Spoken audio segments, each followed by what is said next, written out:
And welcome into Coach Craig Sports. This is the MLB DFS Core Pick video, Core Pick live stream for today, Tuesday, August 8th.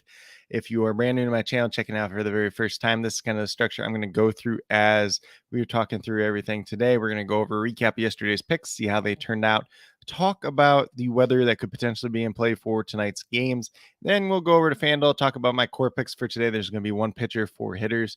So these are going to be guys that have decent past history in their respective matchups, a combination of that and recent history. And, you know, if you don't want to play a certain player in that core 5, definitely feel free to swap them out for somebody else. Obviously, stacks will play a major role, especially in GPPs. And speaking of stacks, last but not least, we'll get over to the cheat sheet and talk about my top GPP teams to stack for tonight's slate. That is up on the YouTube community tab. It's up on Facebook. It's up on Twitter. So definitely be sure to check it out on any of those 3 places. If you're interested in more in-depth notes on a daily basis, Monday through Friday, be sure to check out the Patreon at patreon.com/Coach Craig Sports.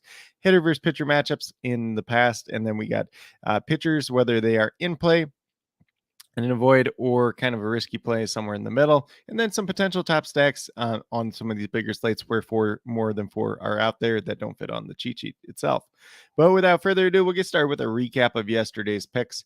So I'm going to slide down here just a little bit because we are not even on August at this point in time. So let me get over here. We are going to talk about the picks from yesterday. So we had Dane Dunning at the pitcher position, $8,400. That was a pay down option. You know, it was an interesting day pitching wise yesterday. So Dunning got 31, did give him a push. Wasn't anybody that hurt us. It wasn't anybody that helped us at the same time. You know, it was Gavin Williams, it was Freddie Peralta, and I can't remember who else. I think Cole Reagans was up there. So kind of the names that we weren't expecting yesterday that had the high strikeout performances and really paid off. Spencer Strider got hit around a little bit. So it was a good day to mix and match. Hopefully you guys got a little bit of exposure there, but Dunning still was not a bad play whatsoever.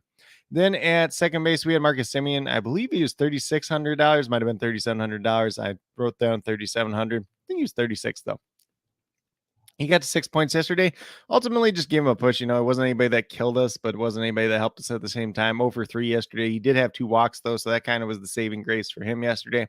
Kind of mentioned that he was on that hot streak. You know, he's a guy that you want to jump on when he's on that hot streak, but, you know, sometimes even when he looks good on paper, he has those 0 for 4 days. So, and just a little bit unfortunate there yesterday. And then at third base, we went with J.D. Davis at $3,100, got 27.9 points. He was a hit in the top overall third baseman on yesterday's slate, ended up hitting a home run.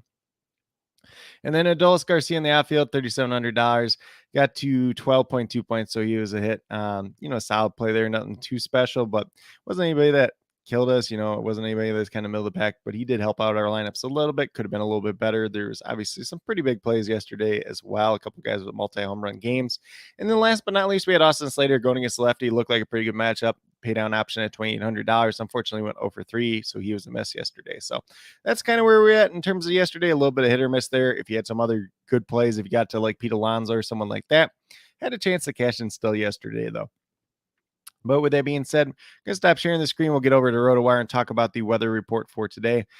So haven't really gotten a chance to look at this one too much. It is an 11-game main slate. There is like 4 games that are a little bit earlier. There is a doubleheader with the Braves and the Washington Nationals as well. So we're going to skip over all those games at this point in time. Looking at this, Baltimore, 1% chance of rain, so we're not too worried there for Houston and Baltimore. Pittsburgh, which was kind of the big rain spot yesterday, ended up in a rain delay too.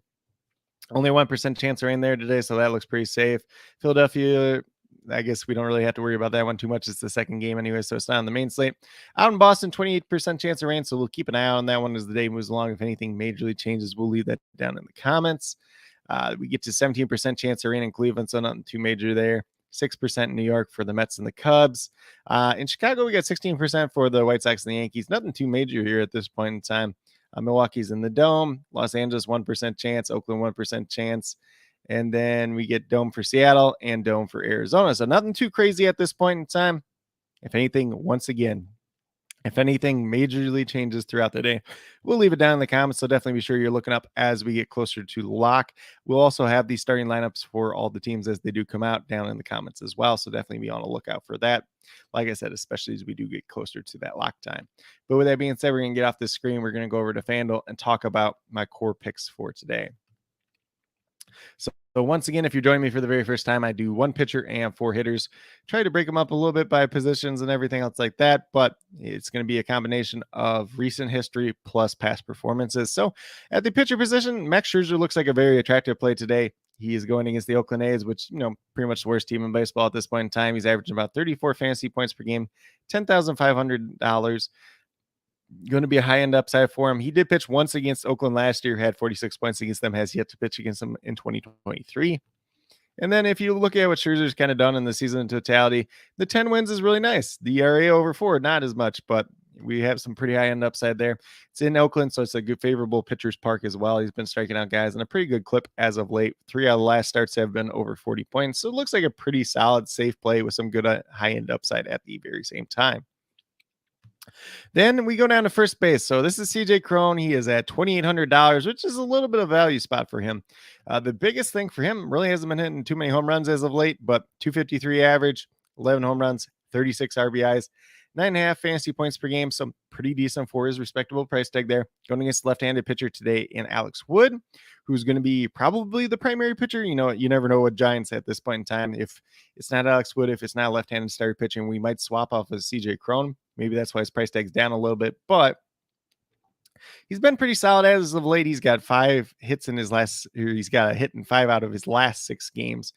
345 OPS versus left-handed pitching. Typically in the past, he's been better than that. So 4 for 20 with 1 home run versus Alex Wood. So not the greatest average there, but still like the upside that he could present at a reasonable price tag today. Then we're going to keep moving down. We got Gleyber Torres at $3,000. Goes against the Chicago White Sox and Touki Toussaint today. Only 2 at-bats versus Touki in his career. He is 0 for 2 in those at-bats, so very small sample size. Not really too worried about that. Gleyber Torres is currently on a 7-game hitting streak. He just recently ended a pretty long hitting streak as well, so he's been on fire as of late. 270 average, 18 home runs, 48 RBIs, averaging just over 10 fantasy points per game at $3,000. Looks like a pretty solid price tag. Obviously, we've seen some more power out of him as of late, which is a big factor for him overall. Pretty good hitter's ballpark, in Chicago. Going against Touki Toussaint. A guy that has struggled through with control in the past, a guy that has given up runs. So could be a pretty good day for this Yankees team and Gleyber Torres overall.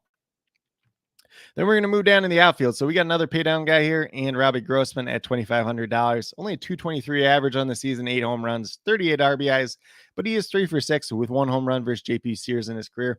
If you don't want to play Robbie Grossman, I understand it. Obviously, he's a guy that we need to make sure is in that starting lineup today before we put him in our lineups ultimately. So be on the lookout for the Texas Rangers starting lineup, which will probably be out a little bit later since that is one of the later games today. So he's been doing all right as of late. 3 out of the last 4 games he's had a hit. 2 of those were double-digit games. Obviously, we're just hoping he hits a home run versus JP Sears or has 2 hits. So $2,500, you could definitely do a lot worse, averaging just over 8 fantasy points per game on the season. Then last but not least, we're going to go to Harrison Bader here. Like I said, talking about the Yankees, like them a little bit against Touki Toussaint. Harrison Bader on a modest 3-game hitting streak. He's $2,900, averaging 9.5 fantasy points per game on the season. He's got 261 average, 7 home runs, 35 RBIs. Been banged up quite a bit this year. Seems like it's been the story for him the last couple of years, but he is 1 for 4 with 1 home run versus Touki Toussaint in his career. So a little bit of upside there. That modest 3-game hitting streak at this point in time, reasonable price tag. So that's why I like him a little bit overall, especially, in terms of a Yankee stack with him and Gleyber Torres. Obviously, if you're going Yankee stack, you can add a few other guys in there as well. But if you go with these 5 players that I do have listed here, you got $13,300 remaining, just over $3,300 per player. So a good amount of money remaining. Even after paying up for Max Scherzer at the pitcher position, we paid down a couple other spots. So you can kind of mix and match however you feel fit. A good day to mix and match as always, especially with 11-game main slate. Getting to exposure to, some of these high-end upside pitchers, but Max Scherzer is going to be that good one there. Max Scherzer in a couple different stacks makes a lot of sense for me today if you want to go about it that way. But with that being said, I'm going to stop sharing this screen. We'll get over to the cheat sheet and talk about my top GPP teams to stack for today overall. So these are going to be the top 4 for me overall. There's a couple more, I believe, on the Patreon page as well. I think I put it up to 6 on there today. So these are going to be the ones that we're mainly talking about today. So I'm just waiting for this to load real quickly since it is taking a while. So I do apologize for the lag. And the top GPP teams to stack for today, we have the Los Angeles Dodgers going against Brandon Pott, who is a high-end prospect, but his ERA is up over 7 at this point in time. hasn't really shown too much promise, been a little bit susceptible to the long ball. So I like going after those Dodgers bats today, assume that they'll be pretty popular as well. Then we had the Houston Astros going against another high-end prospect in Grayson Rodriguez. ERA has been up over 6 at this point in time. He's been giving up runs. He's been giving up all that stuff. He doesn't always pitch too deep into the game as well. So could be a favorable matchup for the Astros. Dodgers and Astros both never faced their opposing pitchers so far. And then we got the Yankees going against Touki Toussaint. We already talked about them a little bit in the core picks, but not much history here versus Toussaint. He's a guy that has had control issues in the past, including this season. So there is opportunities for runs to be scored. And then we get over to the Braves, a team that has probably not the most history against Mitch Keller, but it's been pretty good. Mitch Keller's obviously pitched better this season, so a little bit push and pull there. Maybe we can get some ownership plays on the Braves today. Austin Riley 4 for 8 versus Keller in his career. Ozzie Albies 1 for 4 with a home run.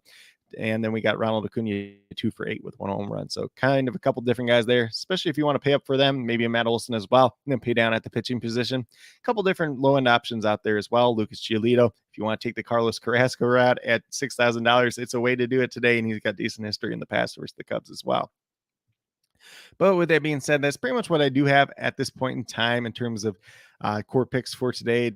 Top GPP stacks, weather report, the recap from yesterday. If you guys have any other additional questions related to MLB DFS, be sure to drop them down in the comments and I'll get back to you as quickly as possible. Also, be sure to let me know your favorite play down there as well, whether it's someone I mentioned in my core 5 picks, whether it's someone from my top GPP stacks, or whether it's a completely different player you guys think I missed. Definitely interested in hearing what you have to say. Once again, we'll be updating the weather and the starting lineups down in the comments, so definitely be sure you're checking out there as we get closer to lock. We'll also have my MLB prop of the day. Unfortunately, been on a kind of a unlucky streak with that as of late, when we've just been off by about 1 for like the past 4 or 5 times that I've done it. Fortunately, Ken Waldichuk actually pitched well last night instead of pitching poorly like he typically does. Only gave up 2 runs. The line was 2.5. So do apologize for that. Be right back at it today. Hopefully getting some good props. Maybe we can throw a couple out there. So got some more chances of hitting just in general. But with that being said, if you're joining me for the very first time or you have yet to subscribe, please consider doing so. Definitely would appreciate it.